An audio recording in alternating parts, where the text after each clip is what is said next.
ಹೇಳಿದ್ದು ನಾವು.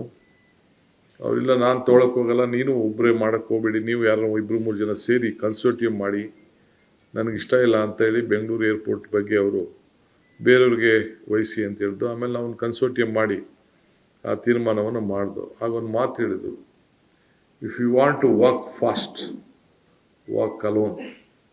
If you want to walk far, walk together ಅಂತ ಹೇಳಿ ಅವತ್ತು ರತನ್ ಟಾಟಾರ್ ಅವರು ನನ್ನ ಕಿವಿಗೆ ಹೇಳಿದ ಮಾತು ಇವತ್ತು ಕೂಡ ಇದೆ.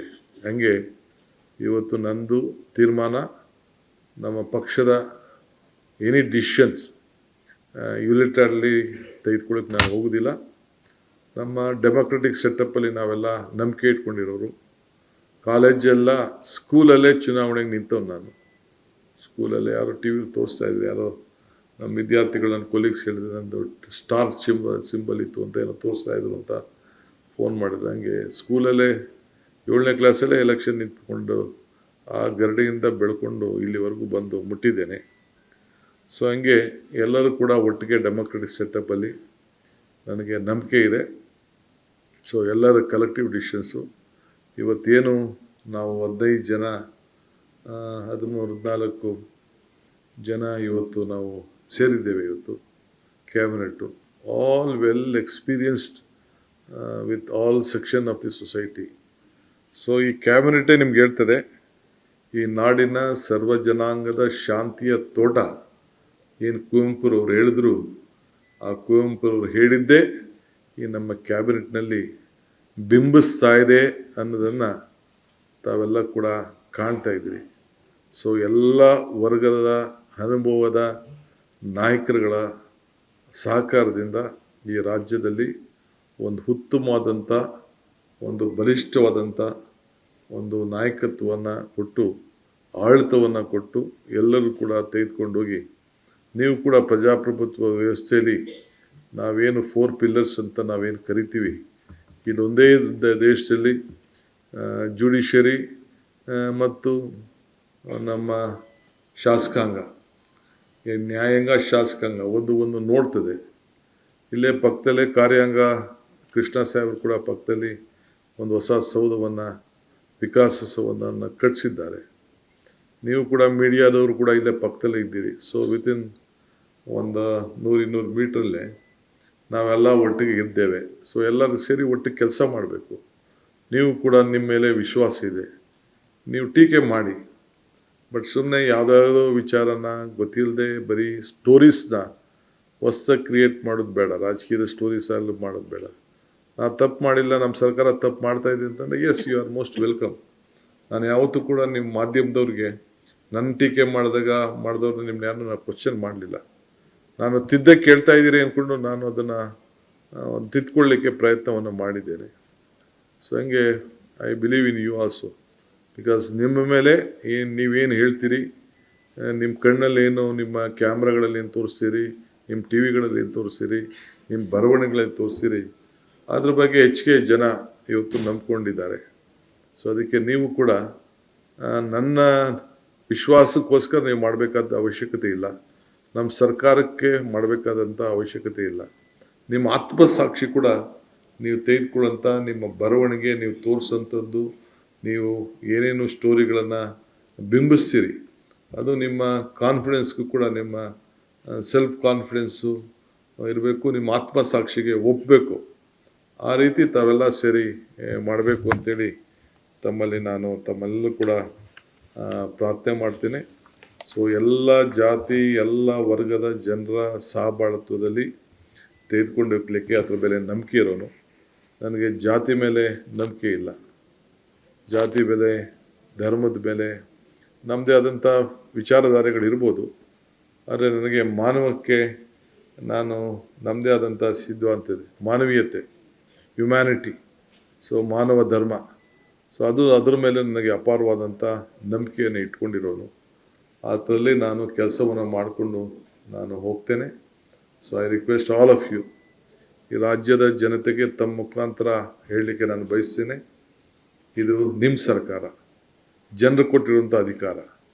ಈ ಅಧಿಕಾರನ ನಿಮ್ಮ ಸೇವೆಗೆ, ನನ್ನ ಎಲ್ಲ ವೈಯಕ್ತಿಕವಾದ ವಿಚಾರಗಳನ್ನು ಬದಿಗಟ್ಟು ತ್ಯಾಗ ಮಾಡಿ ಈ ರಾಜ್ಯದ ಜನತೆಗೆ ಮುಡುಪಾಗಿ ಇಟ್ಕೊಂಡು ಸೇವೆಯನ್ನು ಮಾಡಿಕೊಂಡು ಸಂಕಲ್ಪವನ್ನು ಮಾಡಿ ಈ ಅಧಿಕಾರವನ್ನು ನಾನು ಭಾಳ ಸಂತೋಷದಿಂದ ಇದೊಂದು ಸ್ವೀಕಾರವನ್ನು ಮಾಡಿದ್ದೇನೆ. ಸೊ ಅದಕ್ಕೆ ತಾವು ಕೂಡ ತಮಗೆಲ್ಲ ನನಗೆ ಸಹಕಾರವನ್ನು ಕೊಡಬೇಕು ಅಂಥೇಳಿ ತಮ್ಮಲ್ಲಿ ನಾನು ಪ್ರಾರ್ಥನೆ ಮಾಡ್ತೇನೆ. ಮೊದಲನೇ ಕ್ಯಾಬಿನೆಟ್ಟು ನಡೆಸಿತು, ಅನೇಕ ತೀರ್ಮಾನಗಳನ್ನು, ಪಟ್ಟಿ ಭಾಳ ದೊಡ್ಡದಿತ್ತು. ಏನಾರು ಒಂದು ಜನತೆಗೆ ಹೊಸ ಕೊಡುಗೆಗಳನ್ನು ಕೊಡಬೇಕು ಅನ್ನೋದು ತೀರ್ಮಾನ ಮಾಡಿದ್ದೇವೆ. ನನಗೆ ಇದು ಯುವ ಯುಗ, ಇದು ಹೊಸ ಜನ್ರೇಷನ್. ಸೊ ಏನಾಗಬೇಕು, ಅವರ ಸಮಸ್ಯೆ ಏನು ಅನ್ನೋದು ಕೂಡ ದೊಡ್ಡ ಆಲೋಚನೆಯನ್ನು ನಾವು ಮಾಡ್ತಾಯಿದ್ವಿ. ರೈತರ ಬಗ್ಗೆ ಅದಕ್ಕೆ ತಂದೆ ಆದಂಥ ನಾನು ತೀರ್ಮಾನವನ್ನು ತೆಗೆದುಕೊಳ್ತೇನೆ. ಅನೇಕ ರೈತರ ಮುಖಂಡಗಳು, ಶಾಸಕರು ಯಾವ ರೀತಿ ನಮ್ಮ ನೀರಾವರಿ ಸಮಸ್ಯೆ ಏನು ಬಗೆಹರಿಸ್ಬೋದು ಅನ್ನೋದು ಏಕಾಏಕಿ ಇಲ್ಲಿ ತೀರ್ಮಾನ ಮಾಡಲಿಕ್ಕೆ ಆಗೋದಿಲ್ಲ. ಸೊ ಎಲ್ಲರೂ ಕೂಡ ಎಕ್ಸ್ಪರ್ಟ್ಸ್ನೆಲ್ಲ ಕರೆದು ಚರ್ಚೆ ಮಾಡಬೇಕಾಗಿದೆ. ಏನಾದ್ರು ಒಂದು ಮಾತು ಕೊಟ್ಟರೆ ಮಾತನ್ನು ಉಳಿಸ್ಕೊಳ್ಬೇಕಾಗ್ತದೆ. ಸುಮ್ಮನೆ ಮಾತು ಕೊಟ್ಟು, ಏಕೆ ನಾನೇ ನೋಡಿದ್ದೇನೆ ಬೆಂಗಳೂರು ನಗರದಲ್ಲಿ ಇಂಪ್ಲಿಮೆಂಟ್ ಮಾಡಬೇಕಾದ್ರೆ ಒಂದು ಕಸ ತೆಗಿಯೋಕ್ಕೆ ಕೂಡ 3 ವರ್ಷ ಅದು ಕೂಡ ಎಷ್ಟು ನನಗೆ ಚಾಲೆಂಜಸ್ ನನ್ನ ಮುಂದೆ ಬಂತು ಅಂತ ಕೂಡ ನನಗೆ ಅನುಭವ ಇದೆ ನನಗೆ. ಸೊ ಹಂಗೆ ಇವತ್ತು ಭಾಳ ದೊಡ್ಡ ದೊಡ್ಡ ಸವಾಲನ್ನು ನಾವು ಎದುರಿಸಬೇಕಾಗ್ತದೆ. ಸೊ ಹಿನ್ನೆಲೆಯಲ್ಲಿ ರೈತರ ಸಮಸ್ಯೆಗೆ ನಮ್ಮ ಪ್ರಯಾರಿಟಿ ಇಟ್ಕೊಂಡಿದ್ದೇವೆ. ಸೊ ನಾನು ಕರೆದು ಕೆಲವರೆಲ್ಲ ಮಾತಾಡ್ತೀನಿ. ಏಕೆಂದರೆ ಈಗ ಮುಂದಿನ ದಿನದಲ್ಲಿ ನಮ್ಮ ರೈತರ ಜನ ವಲಸೆ ಹೋಗೋದನ್ನು ತಪ್ಪಿಸ್ಬೇಕು. ಹಳ್ಳಿಯಿಂದ ಬೆಂಗಳೂರು ನಗರಗಳಿಗೆ ಉದ್ಯೋಗಕ್ಕೋಸ್ಕರ ಬರುವಂಥವ್ರು. ಸೊ ಅಗ್ರಿಕಲ್ಚರು, ಹಾರ್ಟಿಕಲ್ಚರು, ಫ್ಲಾರಿಕಲ್ಚರು, ಸಿರಿಕಲ್ಚರು ಇವೆಲ್ಲ ಏನಿದೆ, ಸಿಲ್ಕು, ಮಿಲ್ಕು ಇವೆಲ್ಲ, ಇದು ಡಿಗ್ರೇಡ್ ಅನ್ನೋದು ಭಾವನೆ ನಮ್ಮ ಯಾವ ರೈತರಿಗೂ ಬರಬಾರ್ದು. ಅವನಿಗೆ ಆತ್ಮವಿಶ್ವಾಸ ಮೂಡಿಸ್ಬೇಕು. ಅದಕ್ಕೆ ಅನೇಕ ಸಲಹೆಗಳನ್ನು ನಿಮ್ಮ ಹತ್ರನೂ ಕೂಡ ಕೇಳ್ತೇನೆ, ಚರ್ಚೆ ಮಾಡ್ತೇನೆ. ಸೊ ಮಾಡಿ ಅದ್ರ ಬಗ್ಗೆ ತೀರ್ಮಾನ ಮಾಡ್ತೀವಿ.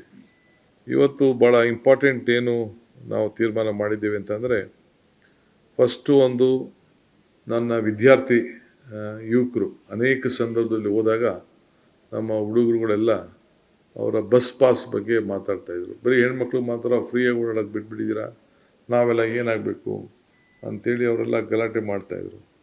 ಅದಕ್ಕೆ ಇವತ್ತು ನಾವು ಅದಕ್ಕೊಂದು ಹೊಸ ಹೆಸರನ್ನು ಕೊಟ್ಟಿದ್ದೇನೆ. ಬಟ್ ಅದನ್ನು ಹೇಳ್ತೀನಿ, ನಾನು ಹೊಸ ಹೆಸರೇನು ಅನ್ನೋದು ನಿಮಗೆ ಅದು ಇನಾಗ್ರೇಟ್ ಮಾಡೋದು ದಿನ ನಾನು ಹೇಳ್ತೀನಿ. ಸೊ ಇವತ್ತು ಎಲ್ಲ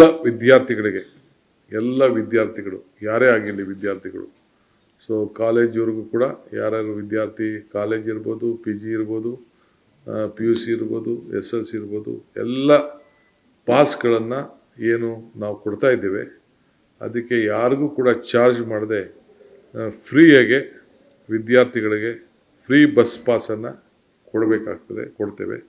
ಬಟ್ ಅವರು ಅರ್ಜಿಯನ್ನು ಸಲ್ಲಿಸಬೇಕಾಗ್ತದೆ. ಯಾಕೆಂದರೆ ಯಾರು ವಿದ್ಯಾರ್ಥಿಗಳನ್ನು ನಮ್ಗೆ ಬೇಕಾಗ್ತದಲ್ಲ, ಸೊ ಅದಕ್ಕೆ ಐಡೆಂಟಿಫಿಕೇಷನ್ ಬೇಕಾಗ್ತದೆ. ಸೊ ಅದಕ್ಕೆ ನಮ್ಮ ಟ್ರಾನ್ಸ್ಪೋರ್ಟ್ ಡಿಪಾರ್ಟ್ಮೆಂಟ್ ಅವ್ರ ಹತ್ರ ನಾವು ಮಾತಾಡಿ ಅದಕ್ಕೊಂದು ಫ್ರೀ ಬಸ್ಸಸ್ ಎಲ್ಲ ವಿದ್ಯಾರ್ಥಿಗಳಿಗೆ, ಸ್ಟೂಡೆಂಟ್ಸ್ ಯಾವುದೇ ಸ್ಟೂಡೆಂಟ್ಸ್ ಇರಲಿ ಅವ್ರಿಗೆ ಕೊಡಬೇಕು ಅಂಥೇಳಿ ದಿಸ್ ದಿ ಫಸ್ಟ್ ಡಿಸಿಷನ್. ಎರಡನೇದು ಉದ್ಯೋಗದ ಸಮಸ್ಯೆ. ಸರ್ಕಾರ ಈಗಾಗಲೇ 56,000 ಉದ್ಯೋಗ ಕೊಡ್ತೀವಿ ಅಂತ ಅನೌನ್ಸ್ಮೆಂಟ್ ಮಾಡಿದ್ದೀವಿ. ಕರಿಬೇಕಾಯಿತು ನಾವು ಅರ್ಜಿ. ಕರೆಯೋಕ್ಕೆ ಕೆಲವು ಇಶ್ಯೂಸ್ ಮಧ್ಯೆ ಬಂತು. ಈಗ ಸೆಟ್ಲ್ ಆಗಿದೆ ಅದು. ಅದಕ್ಕೆ ಸದ್ಯದಲ್ಲೇ ಒಂದು ಕ್ಯಾಲೆಂಡರ್ ಕೂಡ ನಾವು ಯಾವತ್ತು ಕರಿತೀವಿ ಏನು ಅಂತೇಳಿ ಸದ್ಯದಲ್ಲೇ ಎಲ್ಲ ನೆಕ್ಸ್ಟ್ ಕ್ಯಾಬಿನೆಟ್ ಅಷ್ಟೊತ್ತಿಗೆ ಎಲ್ಲ ಡಿಪಾರ್ಟ್ಮೆಂಟ್ ಅವ್ರನ್ನೆಲ್ಲ ಕರೆದು ಪ್ರೋಸೆಸ್ ಯಾವ ರೀತಿ ಶುರು ಮಾಡ್ತೀರಾ, ಯಾವತ್ತು ನೀವು ನೋಟಿಫಿಕೇಷನ್ ಮಾಡ್ತೀರಾ ಅಂಥೇಳಿ ಕ್ಯಾಲೆಂಡರ್ನ ನಿಮಗೆ ರಿಲೀಸ್ ಮಾಡ್ತೀನಿ ನಾನು. ಯಾಕೆಂದರೆ ಭಾಳ ಜನ ಸ್ಟೂಡೆಂಟ್ಸು ಎಕ್ಸ್ಪೆಕ್ಟ್ ಮಾಡ್ತಾಯಿದ್ದಾರೆ. ಸೊ ಅದಕ್ಕೆಲ್ಲ ಎಷ್ಟೇ ಕೆಲಸ ಇದ್ರೂ, ಎಷ್ಟೇ ಹುದ್ದೆಗಳು ಖಾಲಿಗಿದೆ, ಅದಕ್ಕೆಲ್ಲ ಒಂದು ಕ್ಯಾಲೆಂಡರ್ನ ಅನೌನ್ಸ್ ಮಾಡಲಿಕ್ಕೆ ತೀರ್ಮಾನ ಮಾಡಿದ್ದೇವೆ.